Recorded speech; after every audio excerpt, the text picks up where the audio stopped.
बहुत सारे लोग पूछ रहे हैं क्या अभी भी आप आईटीआर फाइल कर पाओगे। तो इसका आंसर है यस, आप आईटीआर फाइल कर सकते हो, लेकिन अब आप ओरिजिनल रिटर्न्स फाइल नहीं कर पाओगे जिसकी लास्ट डेट 31 जुलाई थी फाइनेंशियल ईयर 24 एंड 25, जिसका 1 अप्रैल 24 31 मार्च तक का जो हमारा फाइनेंशियल ईयर था उसकी ओरिजिनल ड्यू डेट जा चुकी है 31 जुलाई, और उसके बाद आपको फिर टाइम मिला था 31 दिसंबर तक बिलेटेड रिटर्न के लिए। जिन्होंने आईटीआर फाइल नहीं की थी वो बिलेटेड आईटीआर भी फाइल कर सकते थे। और उसके बाद 31 दिसंबर तक आपके पास रिवाइज रिटर्न का भी टाइम था जिसमें आप अपनी इनकम को इंक्रीज कर सकते थे, अपनी इनकम डिक्रीज कर सकते थे और टीडीएस का रिफंड भी क्लेम कर सकते थे। लेकिन अब 1 जनवरी 2026 से अब आपको अपडेटेड आईटीआर फाइल करनी पड़ेगी। अगर आप अपडेटेड आईटीआर फाइल करते हो तो आप अपनी इनकम को कम नहीं कर सकते। अगर आपकी एडिशनल टैक्स लायबिलिटी बन रही है तभी ही आप अपडेटेड रिटर्न फाइल कर पाओगे। अपडेटेड रिटर्न फाइल करने में आपको एडिशनल टैक्स लायबिलिटी की पेमेंट करनी पड़ेगी, प्लस आपको कोई भी टीडीएस आप क्लेम भी नहीं कर पाओगे। गवर्नमेंट इसमें 48 मंथ्स 4 इयर्स तक की लास्ट आईटीआर फाइल करने की आपको एक विंडो ओपन करके देती है, आप उसमें आईटीआर फाइल कर सकते हो।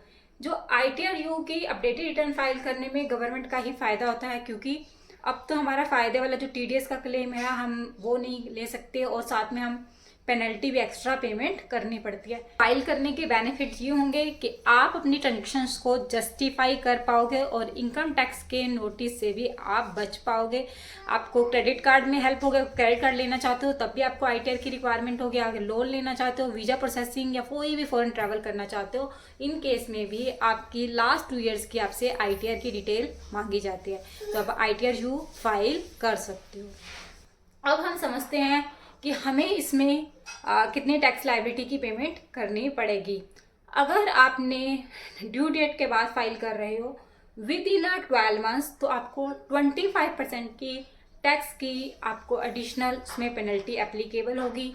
और अगर आप 12 मंथ से अपना 24 मंथ्स के बिटवीन आईटीआर फाइल करते हो तो वहाँ पर आपको 50% एडिशनल टैक्स के साथ आपको पेमेंट करनी पड़ेगी। इसी तरह अगर आप 24 से 36 मंथ्स में अगर आप आईटीआर फाइल कर रहे हो तो 60% आपकी पेनल्टी होगी टैक्स की, और 70% अगर 36 से 48 मंथ्स तक अगर आप फाइल कर रहे हो तो वहाँ पर आपको 70% एडिशनल टैक्स पेमेंट करनी पड़ेगी। इसके साथ साथ जो 234 का आपको 234A, B, C की जो भी इंटरेस्ट पेनल्टी लगती है वो आपको एज इट इज़ लगेगी, और अगर लेट फाइलिंग 5000 की पेनल्टी भी आप पर एप्लीकेबल होगी अगर आपकी इनकम एग्जेम्पशन लिमिट से ज़्यादा है। इस केस में आपके ऊपर 5000 की लेट फीस की पेनल्टी भी एप्लीकेबल होगी। आईटीआर यू किस तरह से फाइल करेंगे आओ सीखते हैं इनकम टैक्स की साइट पर जाकर। www.incometax.gov. सबसे पहले लॉगिन करें, और इसमें आप ऑनलाइन यूटिलिटी की फैसिलिटी भी आप नहीं ले पाओगे।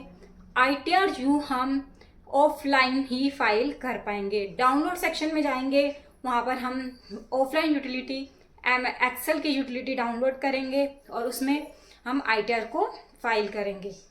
इसके साथ साथ आप वहाँ पर प्रीफिल्ड वहाँ पर ऑप्शन होता है, प्रीफिल्ड भी आप ऑप्शन चूज करके और अपना डाउनलोड करके डाटा और प्रीफिल्ड करके भी अपनी वहाँ पर अपलोड करके आपकी सारी जो पर्सनल डिटेल है वो वहाँ पर ऑटोमेटिकली शो हो जाएगी।